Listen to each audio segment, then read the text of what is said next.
السلام عليكم ورحمة الله تعالى وبركاته.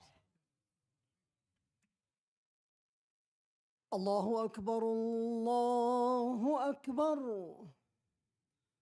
الله أكبر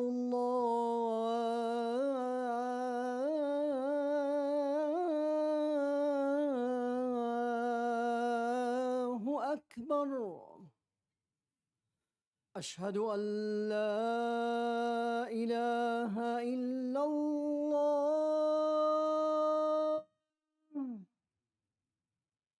أشهد أن لا إله إلا الله.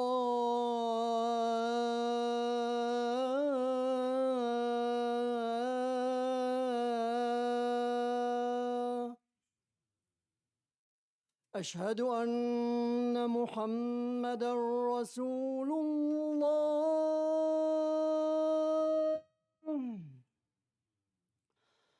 أشهد أن محمدًا رسول الله.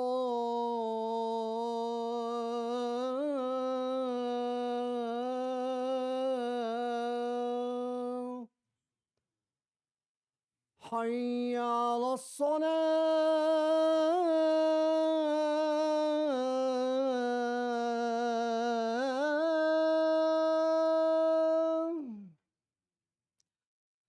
حي على الصلاة.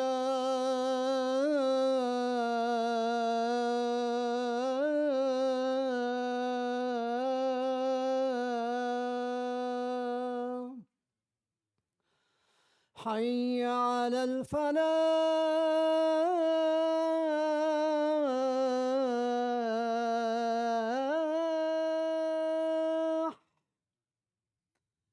حي على الفلاح.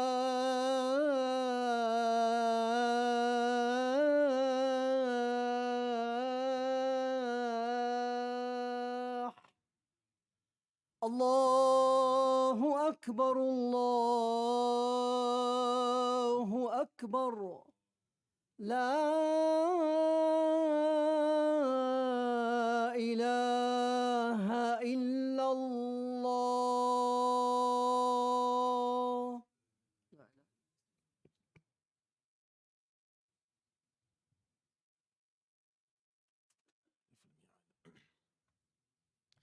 الحمد لله ثم الحمد لله.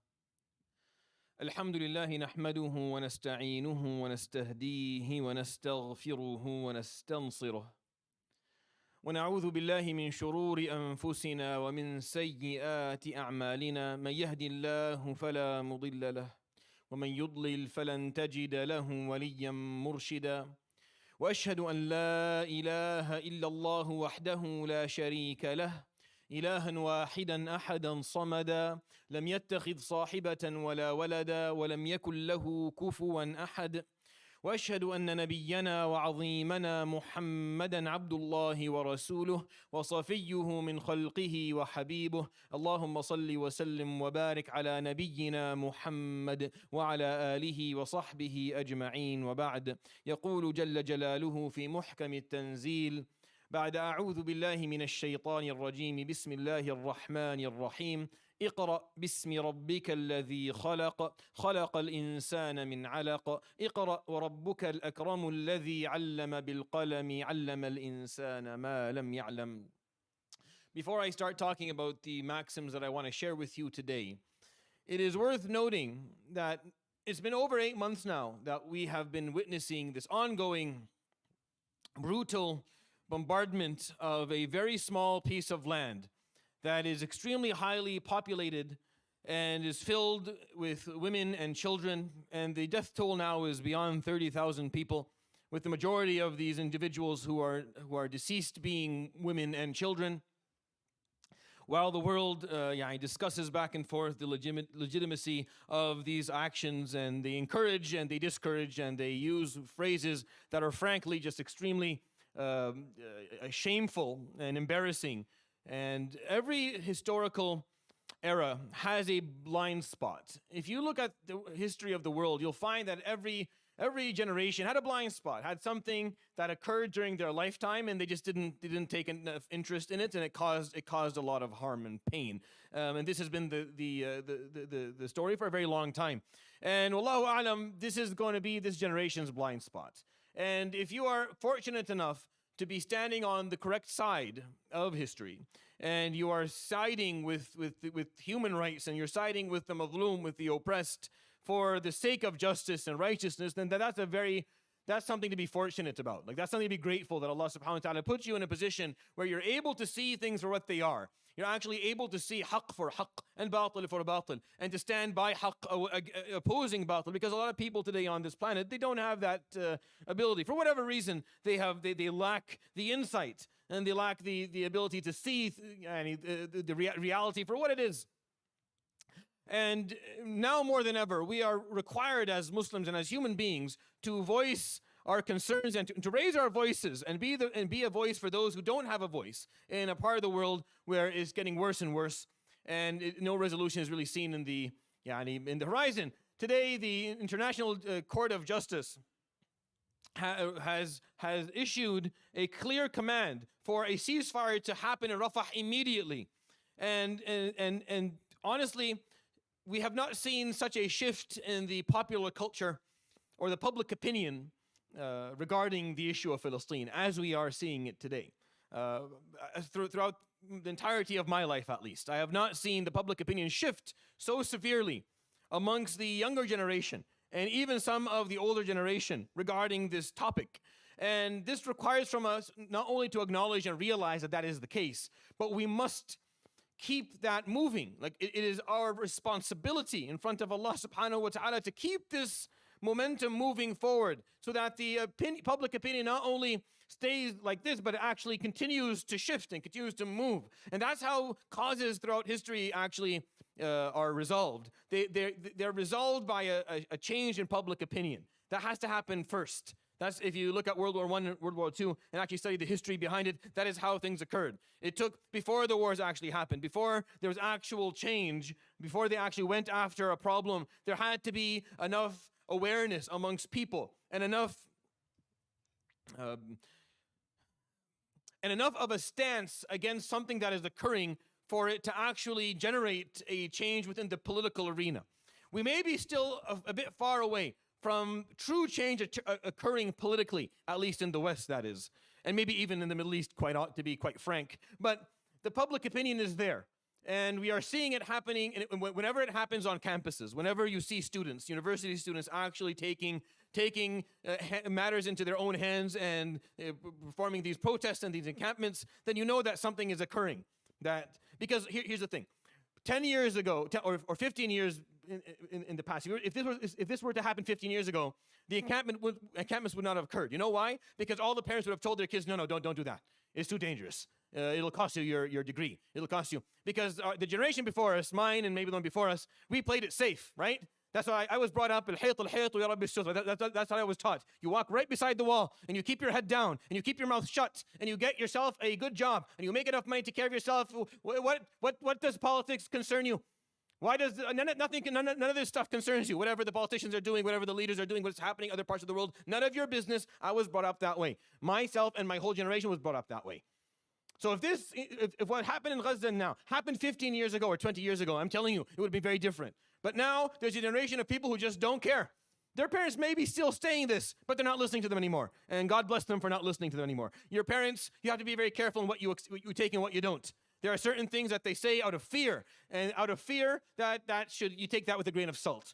When it's out of fear, when it's out of a upbringing where you're not used to actually speaking out against authority, you're not used to taking a stance, you're not used to being courageous when righteousness and justice are on the line, that's where you want to maybe say a kind word to your parents. They don't have to know where you're going to spend the rest of your day, and you go and do that anyways. Today we are required as a community, by the way, all the encampments that were successful across the states and within Canada and in Europe were successful because the community members behind the students supported them, because people showed up and they aided them. Not only financially by making sure they had enough food and enough, but they also supported them with their wisdom, with their physical presence, with their moral presence. That's important. And if we want to, inshallah, achieve something for ourselves here, for the London community, and for the students who have put their degrees on the line, basically. They're risking their undergrads and postgrads and risking their jobs in the future and not risking, people are taking pictures of them and they will be identified and they will be applying at some point and that will reflect on them. Unfortunately, that's how the world works today. And they're risking that. So we owe it to them. We owe it to them to show up and be there. And that's an important part of this whole story.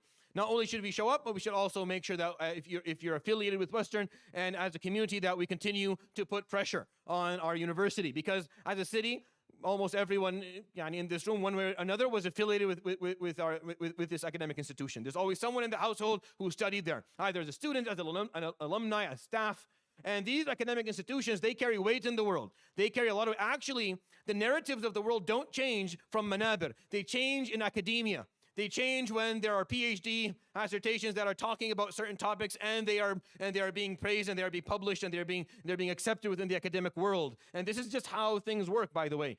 So I can give a million khutbahs. One well-written PhD thesis that makes its way through the works and gets published and gets recognized will have more effect on how the politics of this world function than a lifetime of me standing here yelling at you. It won't make, because that's just how the world works. So we require this type of movement. We require our academics and people who have wealth and who have status to push this issue. For whatever gain we can help our students get out of this, and to continue to protect our students moving forward.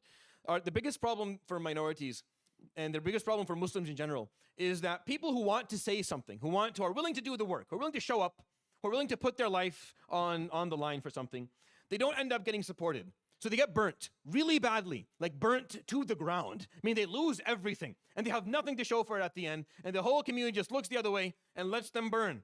And that's a problem. I've seen it happen many, many times. I've seen it happen a lot. And it causes a lot of disgruntlement, and it causes a lot of resentment amongst Muslims, and it trickles out into the Muslim youth, and this becomes the norm. That don't do that. Don't stretch your neck out. Because the moment you do that, your head will be chopped off, and no one will stand by you. No masajid, no community members. You'll be left. They'll hang you to dry, and they'll leave you out there. And that's the problem.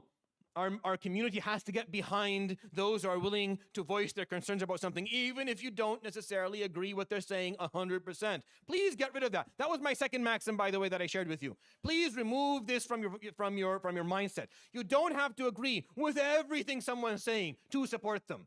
Okay? Clear? You don't have to. You will never find that, by the way.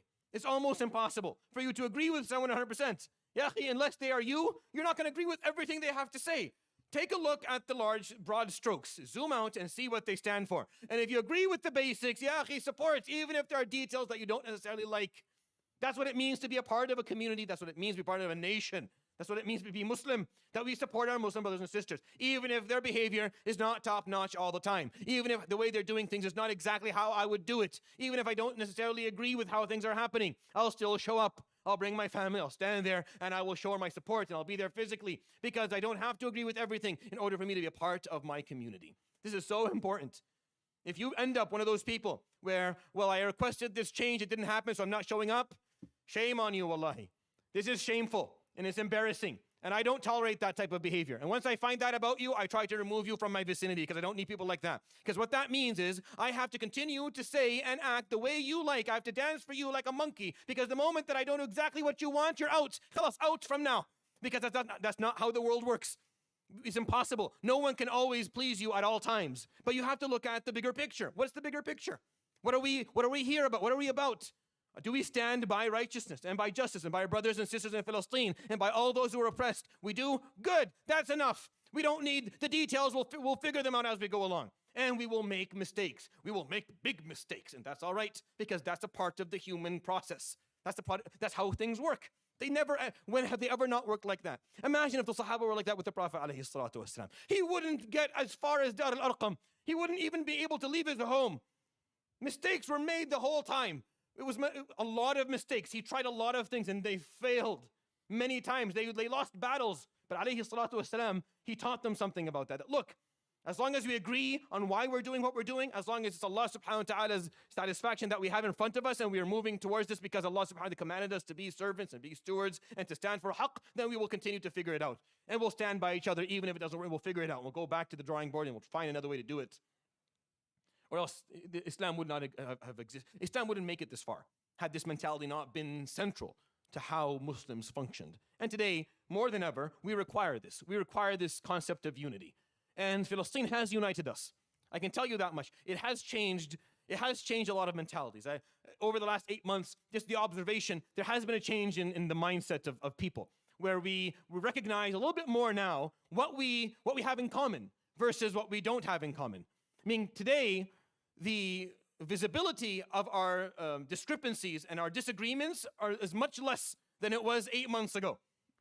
In September of last year, the visibility of our disagreements was much more clear. They were highlighted. They glared. Today, they're not as clear because we are focused on a bigger picture. We're all upset that 8 months in, they're still being killed. That the narrative, the racist supremacist narrative that is coming out of a country that everyone supports is being played down, washed down.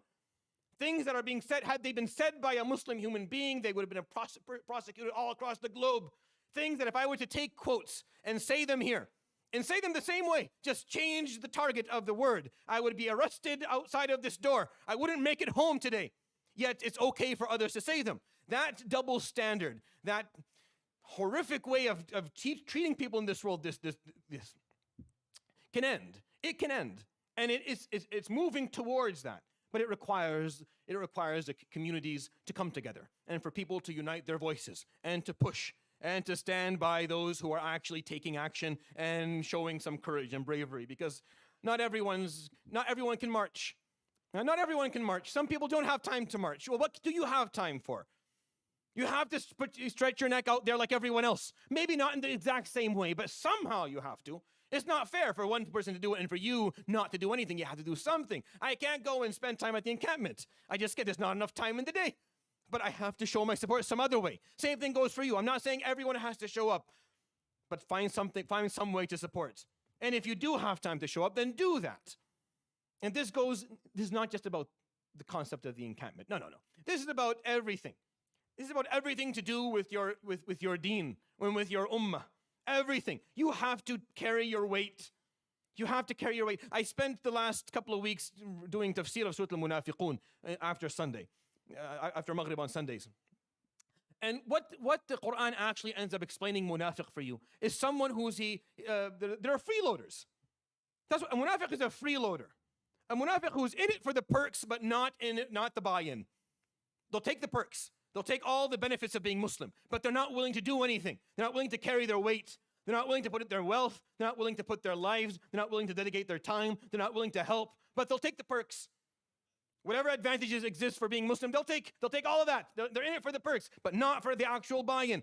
Which is a problem. Imagine the Prophet ﷺ having a census. Like, he knew how many people he had. He knew that he had 1,500 people to bear arms. Yalla, I need to go. We need to defend Medina. 900 people show up.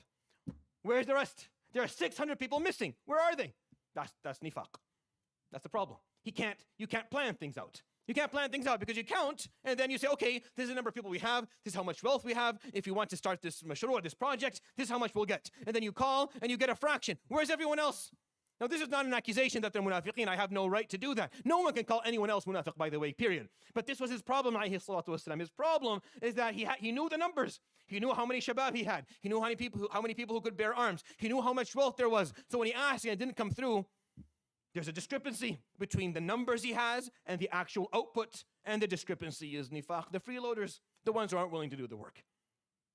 The ones who are just willing to take what's it for them. Yani, come in. I need to pray Jummah. That's what I'm used to. So I pray Jummah, I leave. I'm not interested. I don't care. Whatever you say, just quicker, Sheikh. The quicker, the better. Please wrap it up because I have things to do. That doesn't work. It doesn't work for you. As a Muslim, you don't understand what's waiting. You don't understand that you're going to be questioned in ways that maybe you didn't even know we were going to be questioned later on the day of judgment. We're going to be questioned about our attendance of Jummah. But why? Just so you can put in attendance? just so that someone who puts like, yes, a meme. When I was in university back in Syria, Abid al-Meme, they called us. We are the slaves of the letter meme, mawjood, that we were there. We just needed the attendance to get through the. That's not how it works for Jummah. You're required to attend because the message you have to hear. Because the message, when you hear it, you have to actually take action after it. So you have to be aware of what's occurring in your community so that you can figure out what your role is. Because our roles are not all going to be the same. They're going to be different, and that's okay. It's okay for us to have different roles in our community, but we have to be able to recognize that we do have a role to play. It doesn't matter whether you're 10 or you're 90. You have a role to play. Identify it. And if you don't know what it is, then spend time figuring it out. Because this is what you're going to be asked about Yawm al-Qiyamah. And this is why Jummah is obligatory. It's obligatory because I have to stand here and tell you this. I have to remind you that you have a weight to carry. The ummah should not be carrying you. You should be carrying it with us. You're either on the wagon or under it. You're either carrying it with everyone else or you're sitting on top and others are carrying your weight. And that's a scary thing to meet Allah subhanahu wa ta'ala with Yawm al-Qiyamah. أقول قولي هذا واستغفر الله لي ولكم فاستغفروه يغفر لكم يا فوز المستغفرين استغفر الله.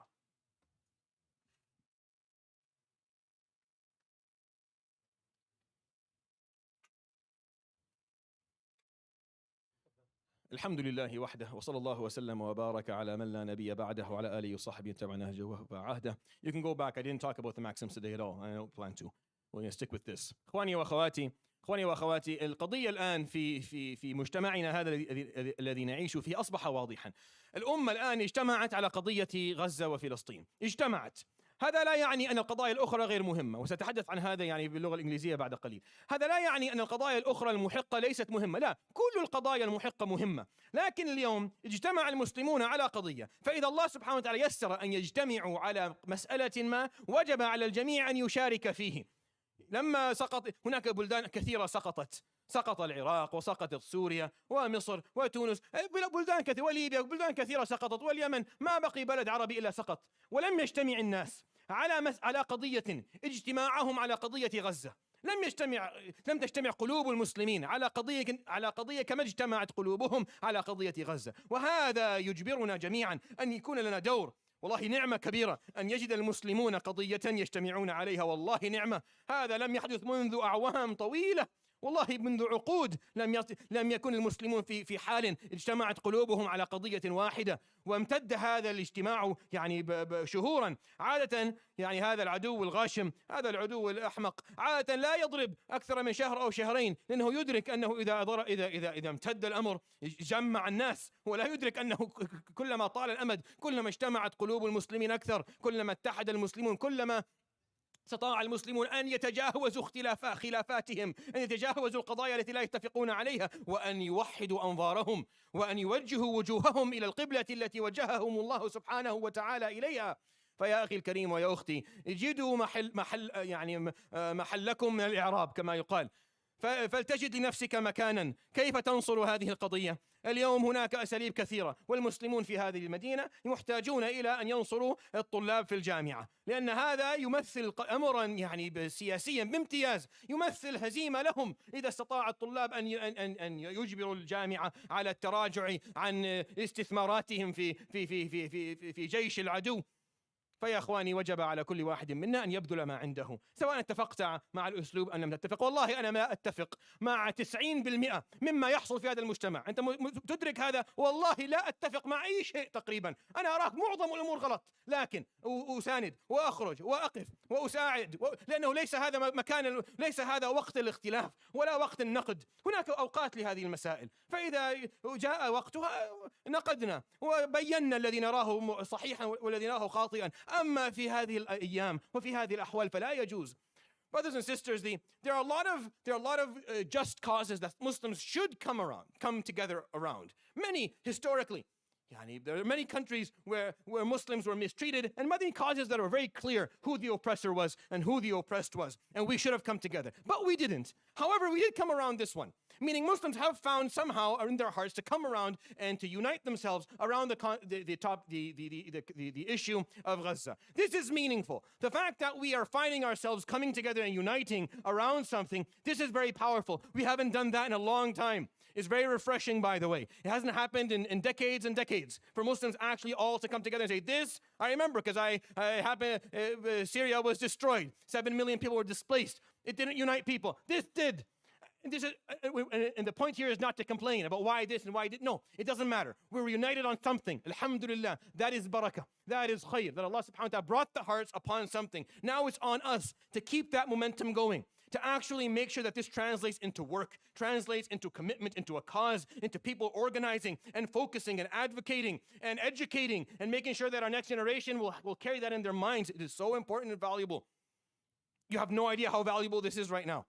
This is not to feed off the suffering of our brothers and sisters in Gaza, but this has happened already. I can't go back in time and change it, neither can you. I wish we could. Wallah, I wish we could go back and just stop all of this, prevent it so the children didn't die, so the families were not destroyed. In your heart, I hope that you feel that way as well. But we can't. What's happened is happened. It's done now. And it's ongoing. But we do have an opportunity here to unite ourselves, to come together on something and to actually use it as fuel to strengthen our own communities and societies, to bring back Islam again, to bring it back to the front in our hearts and in our behaviors, and to behave as Muslims, as one, even though there are differences between us racially and culturally and in so many other fields, by the way. But it brings us together. It's great that it brings us together. We have to use that. And it's just something that I think is worth contemplating.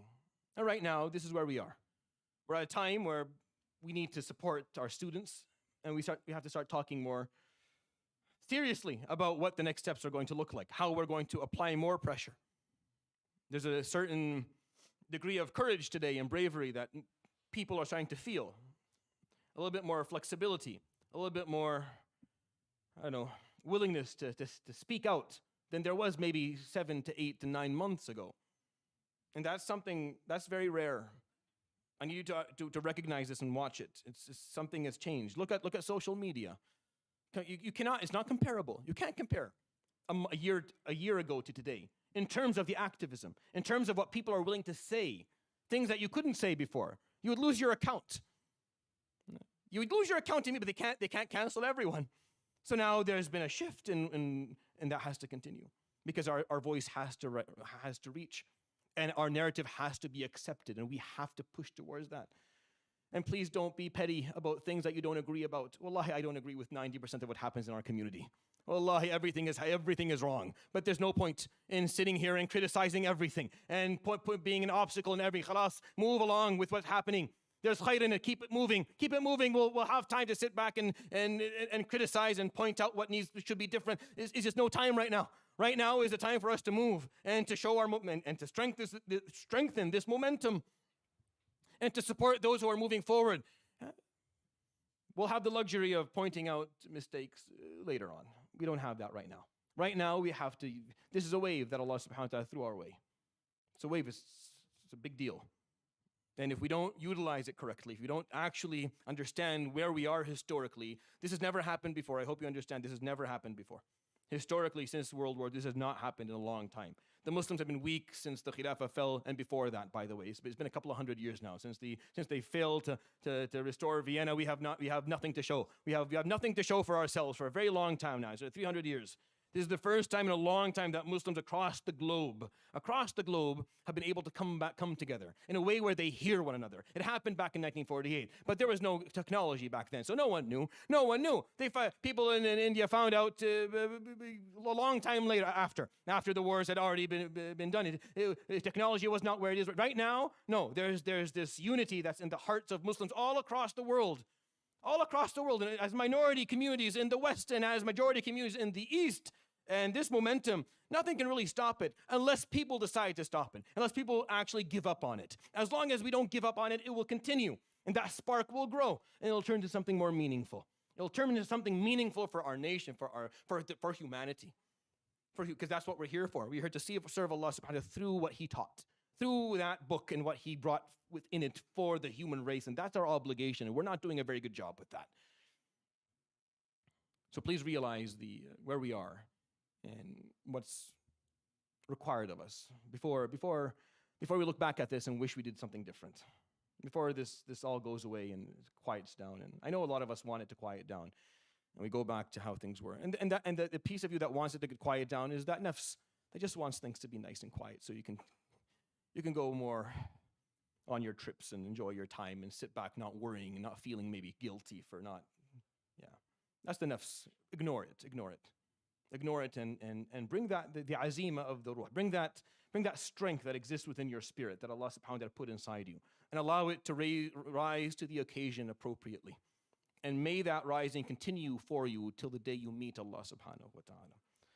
Hope that was a benefit to you. وَاعْلَمُوا أَنَّ اللَّهَ أَمَرَنَا بِأَمْرٍ عَظِيمٍ فَقَالَ إِنَّ اللَّهَ وَمَلَائِكَتَهُ يُصَلُّونَ عَلَى النَّبِيِّ يَا أَيُّهَا الَّذِينَ آمَنُوا صَلُّوا عَلَيْهِ وَسَلِّمُوا تَسْلِيمًا اللهم صل على محمد وعلى آل محمد كما صليت على إبراهيم وعلى آل إبراهيم وبارك على محمد وعلى آل محمد كما باركت على إبراهيم وعلى آل إبراهيم في العالمين إنك حميد مجيد وارض اللهم عن الأربعة الخلفاء السادة الحنفاء أبي بكر وعمر وعثمان وعلي وارض اللهم عن أزواجه أمهات المؤمنين وعن آله الطيبين الطاهرين وعن صحابته الغر الميامين وعن التابعين ومن تبعهم بإحسان إلى يوم الدين وعنا معهم برحمتك يا أرحم الراحمين اللهم اغفر للمسلمين والمسلمات والمؤمنين والمؤمنات الأحياء منهم والأموات اللهم فرج هموم المهمومين ونفس كروب المكروبين وارفع الغم عن المغمومين وارفع الظلم عن المظلومين واحقن دماءنا ودماء المسلمين اللهم احقن دماء إخواننا المستضعفين في كل مكان اللهم احقن دماءهم في غزة والسودان وفي جميع بقاع الأرض يا رب العالمين اللهم رد المسجد الأقصى إلى رحاب المسلمين أخرج الصهاينة منه أذلة صاغرين لا تمكن لهم فيه أبدا يا رب العالمين وردنا أجمعين إليك شبابا وشيبا إلى دينك ردا جميلا وتب علينا اللهم من جميع ذنوبنا توبة نصوحا طهرنا بها قلبا وجسدا وروحا وما ذلك عليك اللهم بعزيز ولا حول ولا قوة إلا بالله العلي العظيم عباد الله إن الله يأمر بالعدل والإحسان وإيتاء ذي القربى وينهى عن الفحشاء والمنكر والبغي يعظكم لعلكم تذكرون أقم